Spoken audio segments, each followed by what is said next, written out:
Joining us now to talk about this is our friend, Harvard Law professor Alan Dershowitz. Hello, sir. Hi. Thank you very much. It's great to have Justice Scalia become the leader of the liberal wing of the party of the Supreme Court, as he has in recent months, supporting privacy rights in relation to DNA evidence, and now clearly coming down on what would be seen as the liberal side of a liberal-conservative split. Yeah, what do you make of that? What do you make of that? Well, it has nothing to do with liberal-conservative. That's the way it's portrayed. It has really to do with the power of the federal government, the power of the states.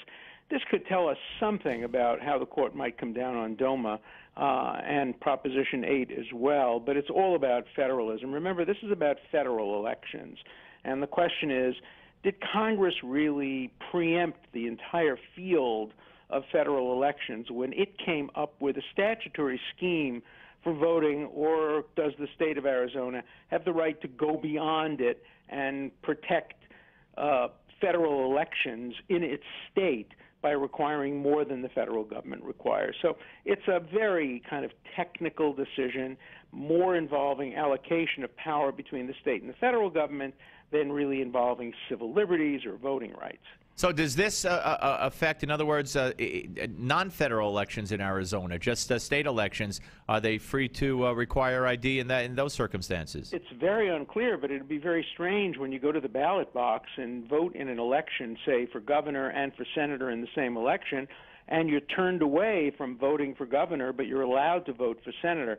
I mean, that's going to be a very strange result, which people will not understand.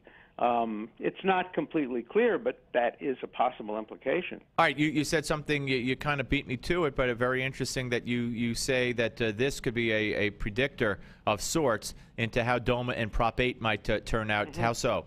Well, I've always predicted, and I've said this in writing, and I've said it on various radio shows, including, I think, yours, that I think the Supreme Court will not decide the issue of gay rights. It will decide whether or not the federal government has the authority to regulate marriage within the states under DOMA, and I think the answer to that will be no. Now, Scalia will probably be on the other side of that one.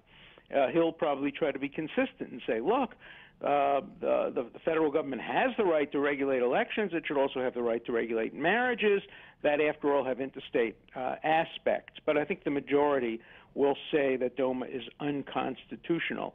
As far as Proposition 8 is concerned, I think also they will not uphold Proposition 8, but they won't do it on the ground of gay rights. They'll do it on the ground that under California law, you can't overrule a constitutional decision of the California Supreme Court by a popular referendum, thereby striking down Proposition 8 and leaving for years to come the issue of gay rights, though I think gay rights and gay marriage clearly can't be stopped at this point by the Supreme Court. The vast majority of Americans now favor it, and when you look at it from the point of view of young people, most young people don't even understand why it's an issue. I mean, why should we even be concerned about people getting married if they don't share our sexual orientation or preference?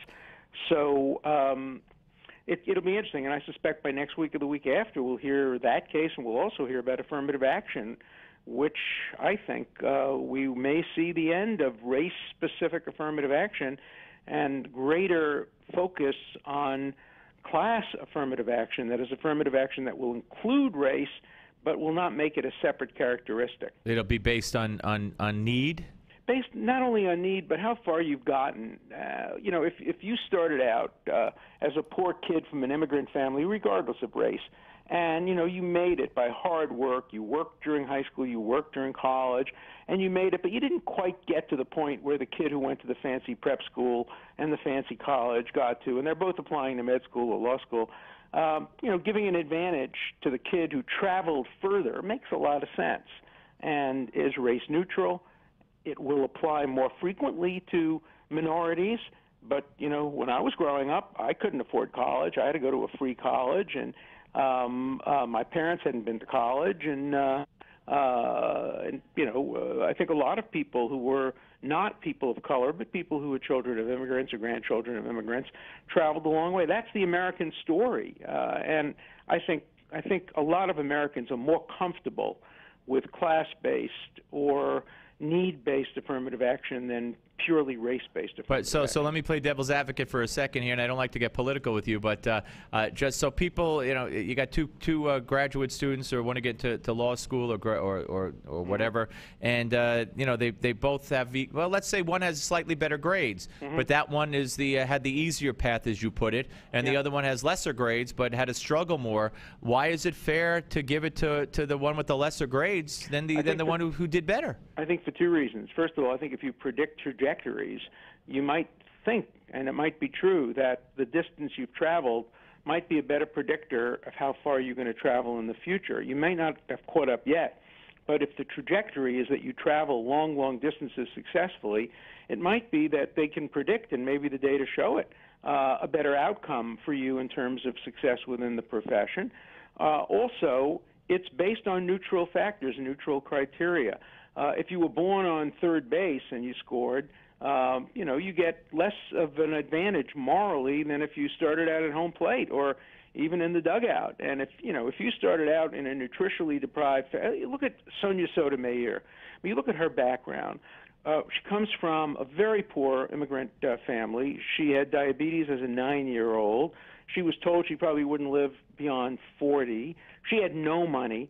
She was basically discovered by a small Catholic school in the Bronx and sent on a scholarship to Princeton.